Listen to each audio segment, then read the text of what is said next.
Very good. So, actually, this initiation is also being broadcast around the world. Yes, Oh. Oh, Wow. what about the garland with all the money Next time. on it? Next time. On the second initiation. So,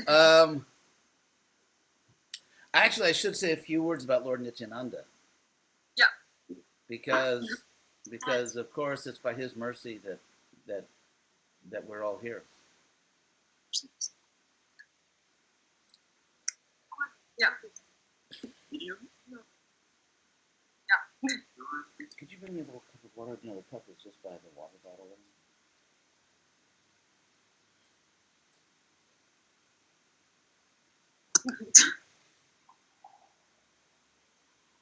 Yes, we are ready. Okay. Lord Nityananda, oops, thank you, is of course Lord Balaram. Balaram Hoilo Nitai, in one of the songs. So, Lord Balaram is a very interesting character.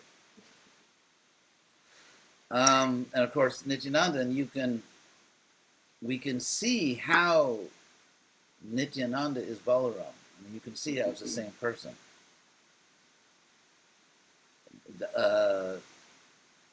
He has his different pastimes, and so it's interesting. Of course, there's only one God. The good news is that we are actually monotheists, in the sense that we actually worship one God. And so, I mean, it would be really unfortunate if we became polytheists. So actually, Krishna, it's the same Krishna. It's the same Krishna who appears in all these different forms. Lord Chaitanya, of course, personally gave us the Brahma Samhita. And in that book, we find Advaitam, Achyutam, Anadim, Ananta Rupam. That Vedeshu Durlabam, Adurlabam, Atma Bhakto, Govinda, Adi Purusham, that the Lord, Govinda, the Adi Purusha, is Advaita, which means not dual. There's only one God. There's only one, and all the Vedas say that Eko is so that there's actually one supreme truth. So Krishna expands himself into these different forms, which is remarkable. Actually, he's the only person that can do that. So, for example, we know in Dwarka, Krishna had 16,108 wives, and he was still, in a sense, monogamous, because each wife had their own Krishna. And it wasn't just like if you hit the duplicate button on your computer and you get different copies of the same picture. When Krishna expanded himself as 16,108 husbands in Dwarka, each Krishna, or each form of Krishna, was completely unique, was engaged in its own pastimes, or his own pastimes. So, so there's actually one God, but Krishna expands himself also as Balaram. That's called the Chaturvyuha, the display of four, or the arrangement of four, Chaturvyuha. So it's interesting because this word vyuha is also found in the Bhagavad Gita as the past passive participle vyudham. Vyudham drupaduputrena tathashashena. When Arjuna says in Bhagavad Gita that, behold the armies of the sons of Pandu, which are arranged by Drupada's son. So the word arranged there, or arrayed, like in battle formation, is vyudha, which is the same word as vyuha. So in that sense, Krishna arranges a formation, you could say, of all these different expansions in order to achieve his purposes. And so it's interesting to consider what are Krishna's purposes. Why does he expand as Balaram? And of course, then Balaram appears to us as Lord Nityananda. So there are actually two reasons.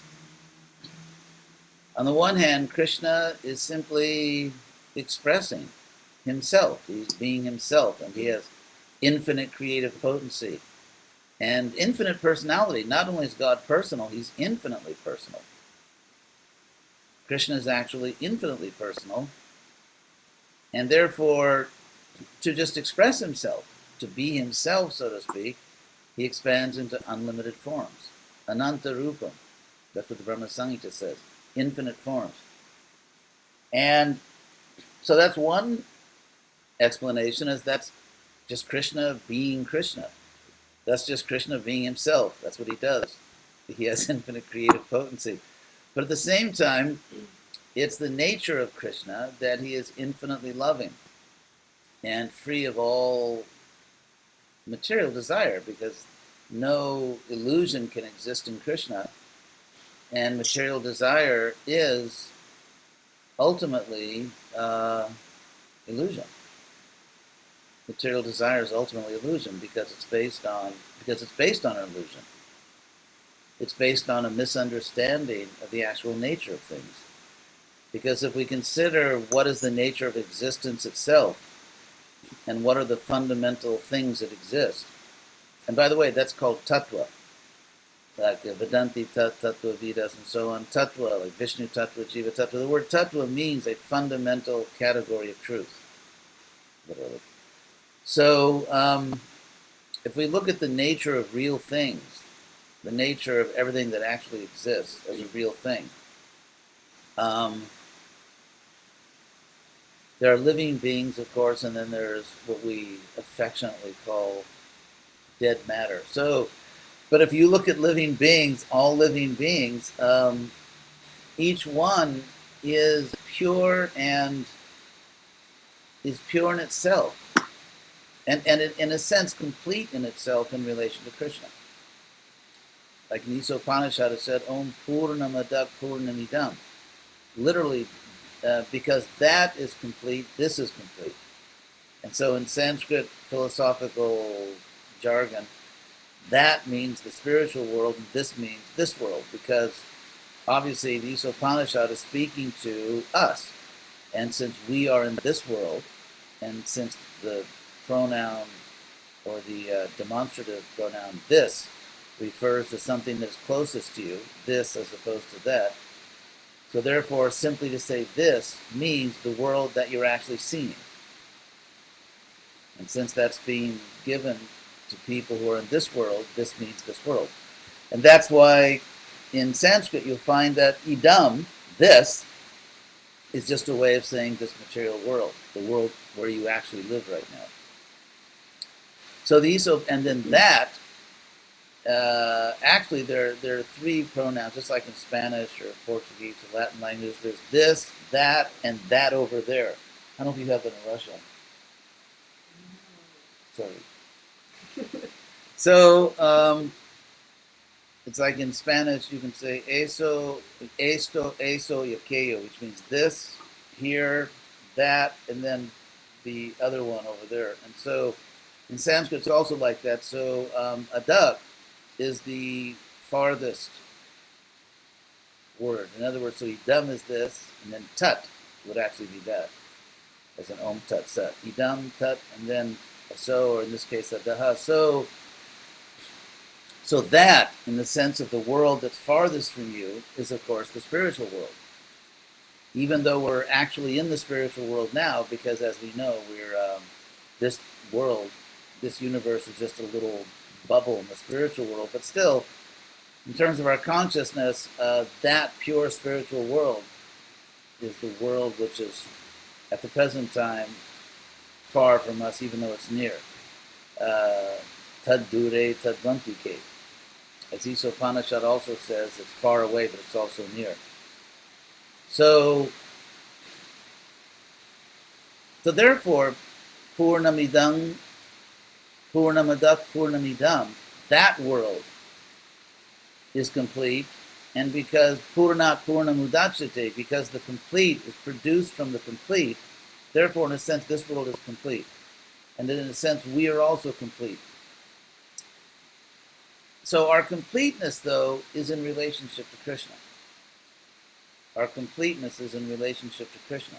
But still, because we are eternally related to Krishna, therefore, we are eternally complete within that relationship.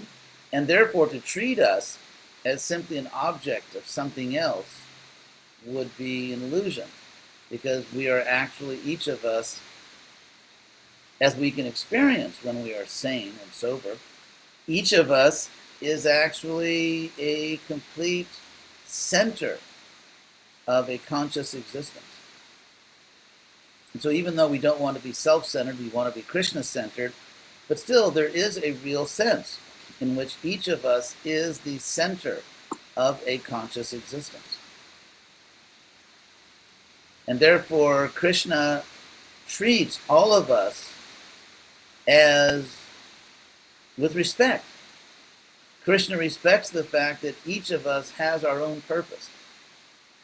And we can say that we all share a general purpose, which is to live our real life with full happiness, knowledge, and eternity in relation to Krishna. So each of us has we share a universal purpose. And at the same time, each of us is unique, and therefore we all have our own unique purpose. And that is to live the special life that only each of us can live. Therefore, my point was that sense gratification is illusion, because sense gratification is based on the misunderstanding that there is someone in the world, or there's some which does not exist for its own ultimate purpose, but exists simply to gratify me. And even Krishna doesn't see it that way. Krishna actually sees that each of us lives to fulfill our own destiny and purpose. Now, it happens to be that that purpose is to love Krishna. But still, I mean, it's a subtle point, because this is actually the most advanced love, where Krishna wants us to love him, and yet not for any selfish purpose. In this world, of course, we want people to love us. Don't you love me anymore? There are so many bad songs like that, and of course, innumerable bad movies like that. But still, in this world, we want people to love us because we want people to love us. And so to want someone to love you without any selfish desire, simply for their own benefit, because you know that loving you is actually the greatest good for them. It requires great purity, and that's Krishna's position. So therefore, this is all getting back to my original point. I actually remembered now what I was talking about. Even at my age, I still can remember what I'm talking about. So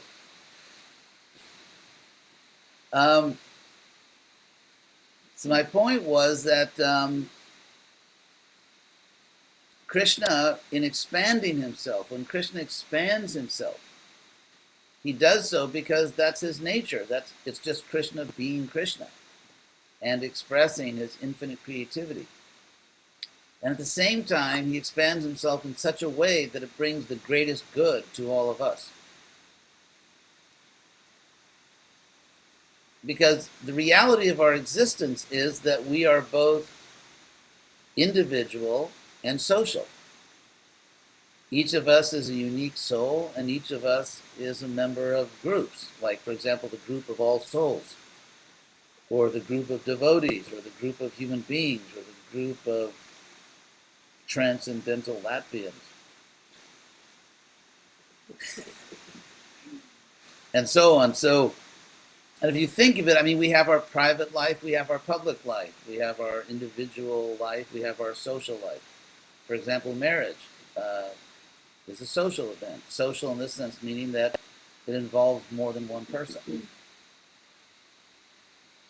So to be married, or in general to form friendship or relationship with other persons, is natural, perfectly natural, and we are being ourselves. And at the same time, to have our own unique thoughts, and our own personal, our private existence, that's also natural. And when these two things are in balance, then a person has a healthy life. Someone that's completely public and social, and their whole life is just other people, and they don't really have any thoughts of their own. They don't really have any ideas of their own. That's not so healthy, unless someone's really a fully, I don't know. It's just not so healthy. But at the same time, to be simply private, not to form real friendship with other people, not to have meaningful relationships, not to experience the happiness of community and society is also unhealthy. And so this balance, this natural balance between one's individual private life and one's public social life, this balance actually comes from Krishna. Just like we know that when Lord Chaitanya comes, he comes for two purposes: to experience the love of Radharani, but also, of course, one could ask, why in the world, why would Krishna come? If Krishna wants to experience Radha's love, which is the most advanced knowledge, why would he do it in the material world? It seems like that pastime of experiencing the love of Radharani, almost more than any other pastime, is something which would be appropriate for Krishna Loka. Why do it in this world? But not only in this world, but on sort of a lower middle class planet, and people drive hungry. A lower middle class planet, and in Kali Yuga. I mean, why in the world would Krishna do this in the material world, on Earth, and in Kali Yuga? And of course, the reason is because he has two purposes. He wants to experience the love of Radharani, but he wants to do it in a way that saves the fallen souls. And so therefore, you have Krishna as Krishna, just himself. He wants to experience this. But then you have Krishna, who is the source of all of us and who loves all of us, and therefore does something for the public good, does something for the good of all souls. And so that balance between individual and social, between public and private, is found even in God. And so now we get to Balaram and Nityananda. There's actually a logical sequence here.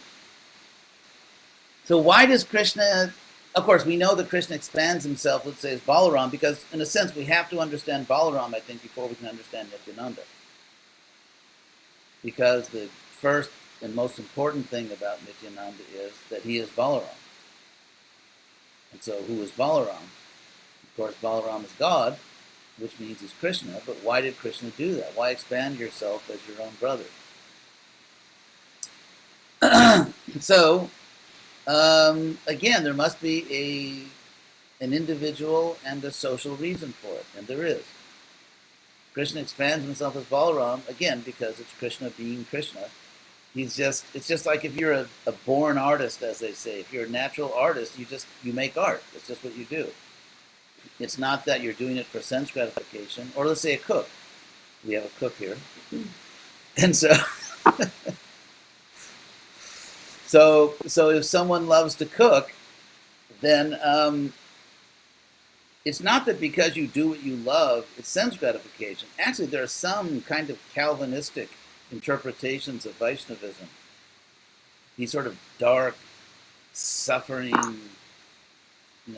Jesus on the cross interpretations of Krishna consciousness, where, it's actually preached in some places where if you serve Krishna by doing what you like, that's not devotional service. It's only devotional service when you do what you hate. Obviously that's very weird. And it's also the opposite of what Krishna says. It's the opposite of what Krishna teaches. Krishna teaches many times in the Gita that Sabhava Jaina Konteya Nivadda Swena Karmana, that everyone is bound to do the service that's born of their own nature. Krishna says in the 18th chapter, where Krishna describes varnashram in chapter, what is it, chapter 3, I believe, where Krishna says, Chapter Varnya Mayasrishtam, I've created the 4 varnas. But then in chapter 18, he actually defines all the varnas. He actually explains all of them. And for every varna, he says that the duties of that varna, of that, are swabhavajam. They're born of one's own nature. At 333, Krishna says, Sadrasham cheshtate swasya prakritir jnanavanapi. Even a wise person, even an enlightened person, acts according to their own nature.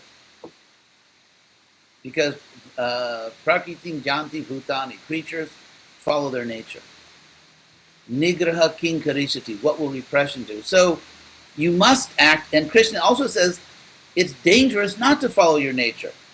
So it's not only the case that it's not wrong to serve Krishna according to your own inspiration, your own nature. Krishna says it's dangerous not to do that. It's dangerous not to do that. Now in ISKCON, of course, we have a sort of a particular combination which can be effective but can also be dangerous, depending on how it's used. And that is where you have someone who is simultaneously a spiritual leader and a manager.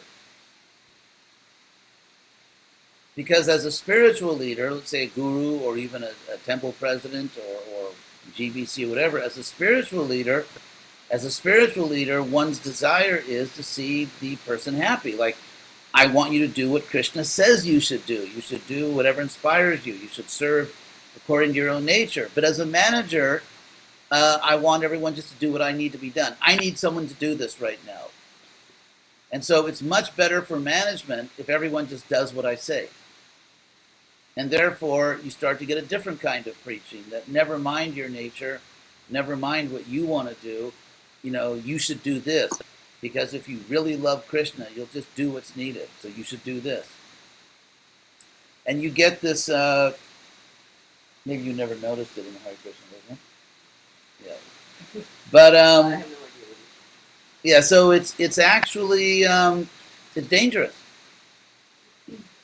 I mean, obviously, you can take anything to an irrational extreme. For example, let's say there's a fire somewhere, and someone, let's say in an ashram there's a fire, and someone says, help us put the fire out. I'm sorry, it's not my nature to be a fireman. I mean, obviously you can carry this to an absurd extreme, and everyone has to sometimes just help out. For example, at the Rajasuya sacrifice, Krishna washed everyone's feet, and everyone, in order to honor Yudhisthira, all these great kings accepted some service, just which was not necessarily their nature, but okay, I'll do the service. But that was just for a special festival. It's not that they spent the rest of their life doing it. So it's important to understand that Krishna is ordering us to develop a devotional career, each one according to their own nature. And so to act according to your nature is not sense gratification. It may be, because it's just neutral. Acting according to your nature is just doing your duty. Now the next question is, why are you doing your duty? And at that point, it may be sense gratification or it may be devotion. It just depends on, what are you doing? So there's the what and there's the why.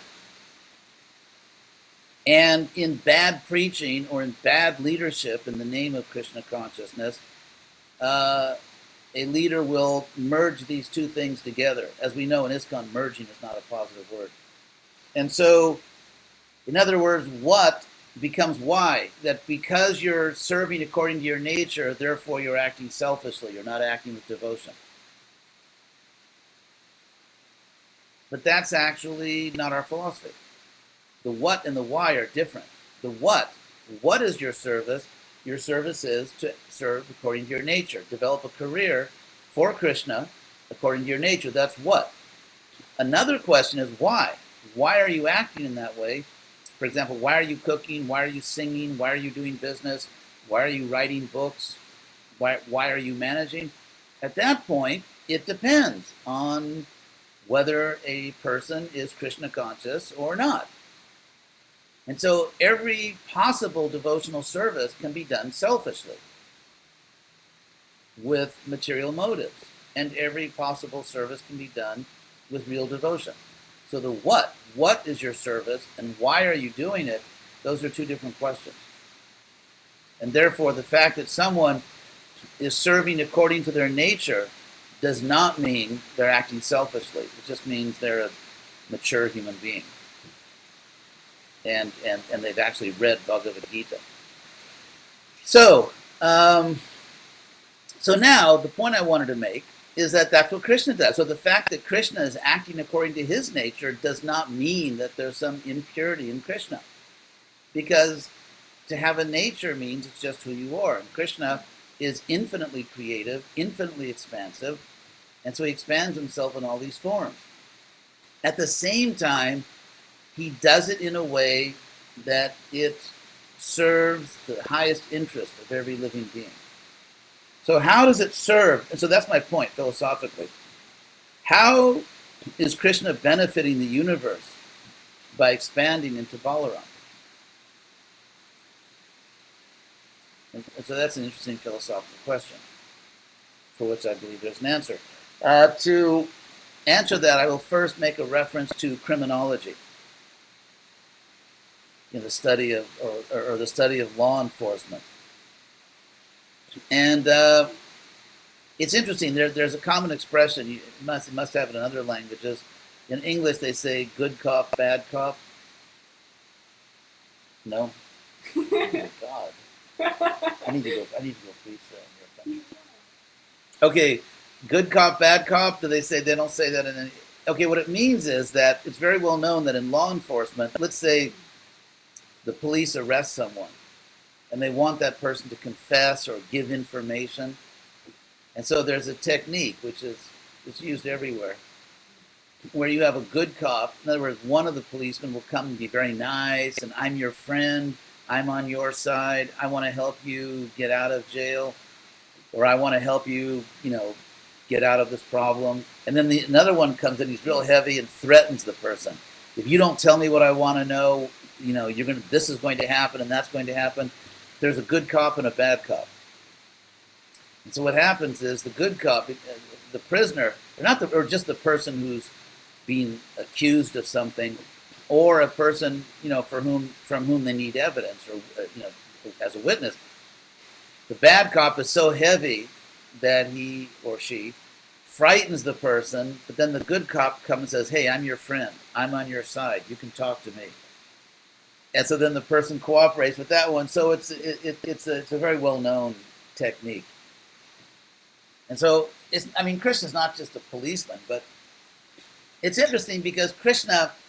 And to give another example of sort of universal human psychology, consider the relationship of a person has their father and their uncle.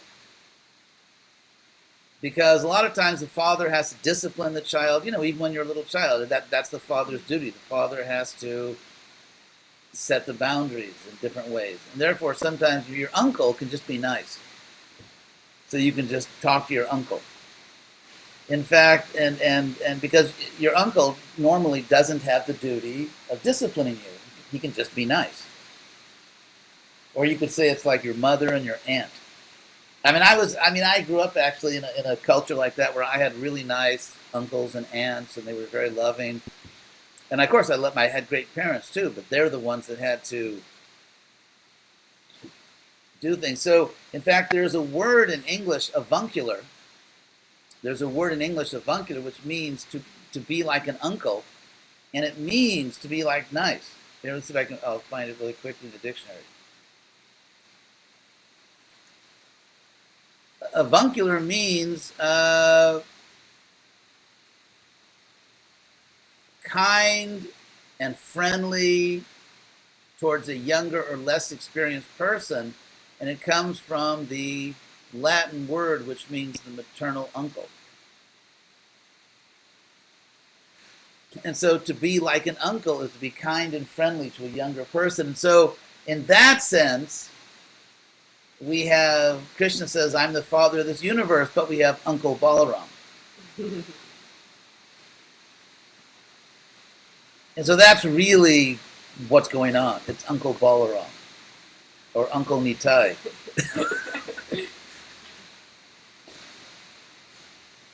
So, for example, you see that in the pastime of Jagai and Madhai, that Lord Chaitanya was going to cut their heads off with his chakra, but then Uncle Nitai said, no, let's give them another chance. They're just kids.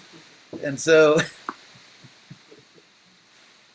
actually, I remember, I'll tell you one little story which illustrates this.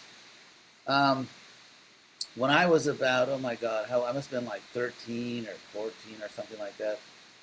And my father and his older brother were in business together, and they owned these big stores. This was in Los Angeles. And so sometimes I would go and help out, work at one of the stores. And so I was working there one day, and I was friends with my cousin who was, the son of my uncle, my father's older brother. So one time we were at the store, and I grew up in a family. They had a very high standard of ethical behavior. It was good. It was a moral family. Everything had to be very ethical. And so when we were in the store, my cousin said to me, "Hey, let's go eat some candy bars." Because I said, well, I was unsure, but he said, "No, come on, our fathers own the store, so let's just." So we just we started eating these different things. And of course, my father would give me anything I wanted, but the idea was that I should ask. And so we had this candy, and then somehow my uncle found out, and then later that evening, in fact, I was sleeping over at his house because my uncle lived close to the store, so I was sleeping at his house that night.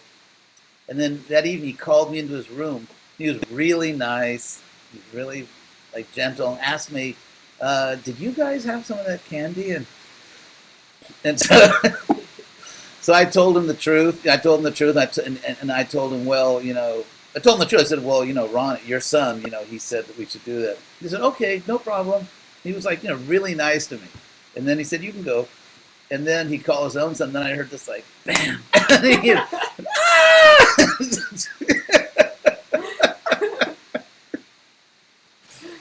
And so I still remember that. And then the next morning, my uncle drove me back to my house, and I was kind of nervous, but he was really nice, and we were in the car together, and he was really friendly and really nice. So that's, Uncle Leo. And so if you, in Russia, so it's just kind of like a universal thing, isn't it? Your father has to discipline you, but then your uncle. So that's Uncle Balaram. And if you look at Krishna Lila, it's really like that. Sometimes Balaram, if you offend Balaram personally, then it's a big mistake. Like we see with Rukmi, who Balaram bashed his head in, and then that was the king of Kalinga was laughing, and then Lord Balaram gave him an orthodontic, he knocked all his teeth out. So you can't mess around with Balaram. You just have, although as Nityananda, he even tolerates that. As Balaram, you couldn't even, laugh at him like that. If you were an asura, I'm sure his friends, Balaram's friends, would sometimes joke with him. But if you were against Krishna and you laughed at Balaram, he would deal with you. But as Nityananda, he tolerated everything. So, but still, if you look at even at Krishna Lila or Chaitanya Lila, for example, Balaram was friendly to Duryodhana. And devotees often ask, why was Balaram friendly to Duryodhana? And I think there's a tendency to misunderstand what Balaram was doing. Balaram did not support Duryodhana. He tried to save him. And so it's interesting. And so why did Krishna arrange this pastime where Balaram was friendly to Duryodhana? There's a very obvious reason. And that is because when Krishna comes to this world, he says, as in Bhagavad Gita, Dharma Samstapanartaya, I come to reestablish justice and Dharma, and to save good people, and to get rid of the bad people. And so Krishna does that. And so he fought for the demigods, and he opposed the asuras. So someone could say, well, wait a second, I thought Krishna is equal to everyone. Samohang sarva bhuteshu. I mean, Krishna says I'm equal to everyone. And actually that question comes up a lot in the Bhagavatam. So the fact that the Bhagavatam always raises this question, many times in the Bhagavatam, someone will ask that question, hey, if God is equal to everyone, why did he fight on one side and against the other side? So it's a question that comes up a lot, and the Bhagavatam brings it up because people are wondering. And the answer, of course, is that Krishna is equal to everyone, but he's reciprocating. And so if someone acts badly, Krishna will punish him. If someone acts properly, Krishna will reward that person. And so, but still, even though that's the explanation, to emphasize this point, Krishna, in his expansion as Balaram, makes an extra effort to save Duryodhana. And that way, no one can say that God did not give him a chance. And Krishna himself, the last attempt to avoid the war of Kurukshetra, you had all this sort of very intense diplomacy going on back and forth. And the last attempt was Krishna going personally to Hastinapur. So Krishna, as they say, went out of his way. Krishna he did so many things to show the world. Because Krishna knows that when he comes to the world is watching. And the world will be watching for thousands of years. And so therefore, Krishna made an extra effort. It's like when you go to the optician, get your eyes checked. You have those eye charts, and they have these big letters so you can see the letters. And so Krishna made it very obvious that I'm trying to save everyone. He did it by trying to avoid the battle of Kurukshetra, and he did it as Balaram, acting to save Duryodhana. And showing that ultimately, because you could think that God actually just hates the demon. And Krishna says, no. Samoham sarvabhutechu na me dveshosti. I don't hate anyone. Krishna is making that point that everyone is my child. And Krishna says, I'm the father of this universe and the mother. Pitahamasya jagato mata. So just as a father and mother never hates their children, Krishna is showing, I don't hate anyone. And so he reveals this as Balaram, that he actually doesn't hate any of his children. He's trying to help all of them. So you can see how Krishna as Balaram plays that special role as Uncle Balaram. And also you see it in Chaitanya Leela, where Nityananda was an Avadhuta. Also, Krishna says in the Bhagavad Gita that I set the example. Of course, he also dances with the gopis. But that's also to set the example that he's God. But as Balaram is, how should I put it? He's very, if he wasn't God, you'd think he was a fun-loving young guy. Because, it's Balaram that drinks all this special beverage, and he gets kind of, his eyes are rolling, and then he has to, where's my club? Because he has to kill Dvivida gorilla, but because he's been drinking, he has to look for it. So, it's very funny. So Balaram, in a sense, Krishna is more often giving the example, especially once he leaves Vrindavan as God. Whereas Balaram is really very, he can do all kinds of unusual things because he has that, Krishna as Balaram has the freedom to just do all kinds of things because as Krishna or as Chaitanya, he's more following the rules, for our example. So Balaram, Prabhupada always said Balaram's the original, or Nityananda is the original spiritual master because Lord Chaitanya, of course, is everyone's teacher, and Krishna speaks of Bhagavad Gita. But Balaram, because Nityananda is not taking the role as the original supreme form of God, therefore, he can actually be Uncle Nitai. He can be very friendly and have special kinds of relationships with us. And so it's Krishna expanding himself so that he can both show that I'm God and you have to follow me, but at the same time he can have very intimate, even funny, special relationships with us without confusing those two roles. Therefore, the conclusion is that Nityananda is most merciful.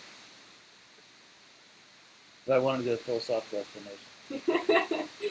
That Nitai is most merciful, and so it's it's the dynamic duo, Gaur Nitai. And Lochan Das Thakur says, Parama Karuna Pahu Dvijana Nitai Gauda Chandra, that Sabhyavatar Sara Shidamoni Keva Ananda Kanda, that they're the supremely merciful, the highest mercy, Parama Karuna, comes from Pahu Dvijana, these two, Parama Karuna Pahu Dvijana, these two lords, Nitai Gauda Chandra, and Sabhyavatar. Among all the avatars, among all the incarnations, Sarda, they are the essence, and Shidamani, the crown jewel of all the avatars. So that's Nitai Gauda Chandra.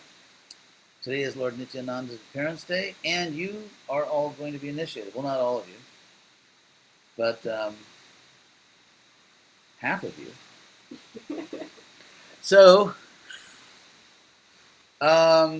So perhaps any questions on what I just said? Any questions on that or initiation?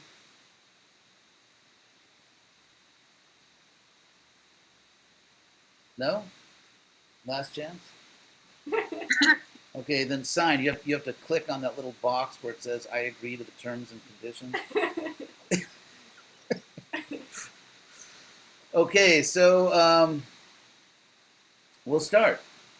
Now, when I call all of your names, you are following Prabhupada's procedure. You don't have to obeisances, just like that. You don't have to jump out of your chair or anything. And then I'll ask you a few questions, which probably you can guess, like four principles and what you're going to do. Okay, so we'll start with Katya.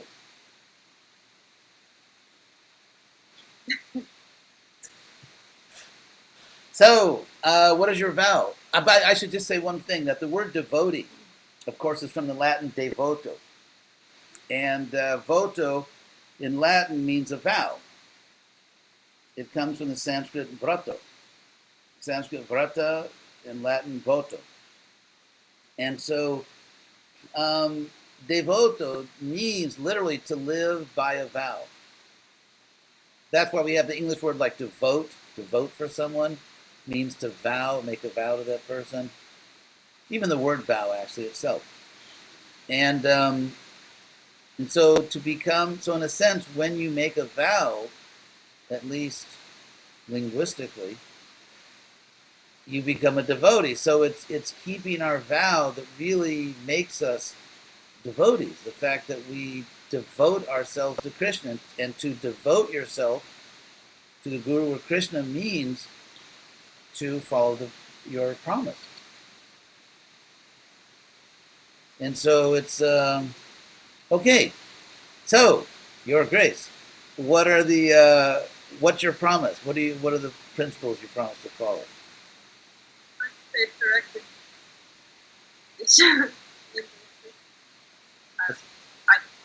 Oh, a little louder? I say I'm not going to say those in English principles, but I will try. Oh, you can say it in Russian if you want. No.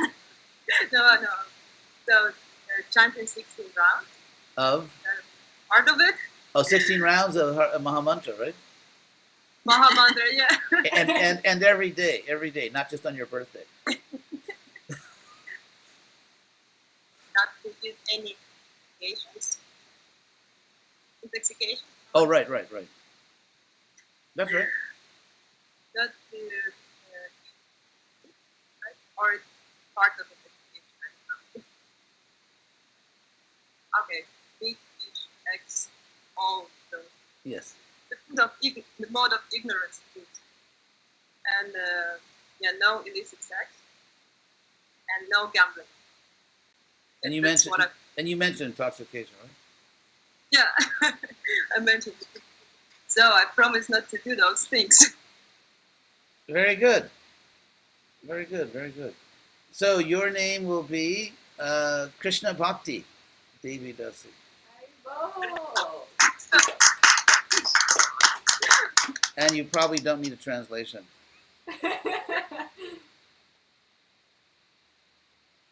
So, next client. So, Jenya. So, what your vow? That's frozen.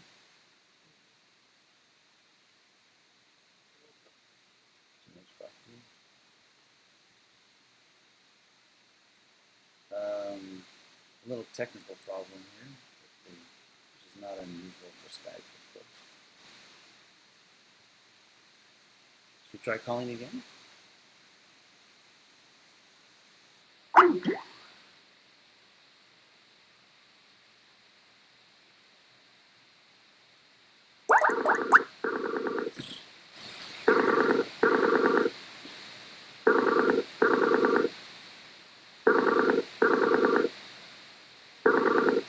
Is there a better way to do this than Skype?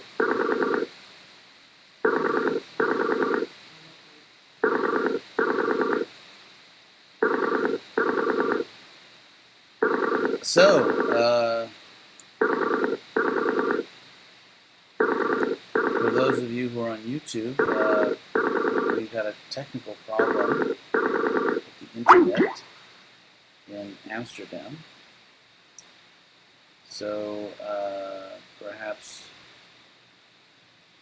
we'll wait. What I'll do is perhaps I'll not make you wait. Perhaps we'll end this here. And then when we reestablish the internet connection, then I will start this broadcast again for anyone who's still there. So,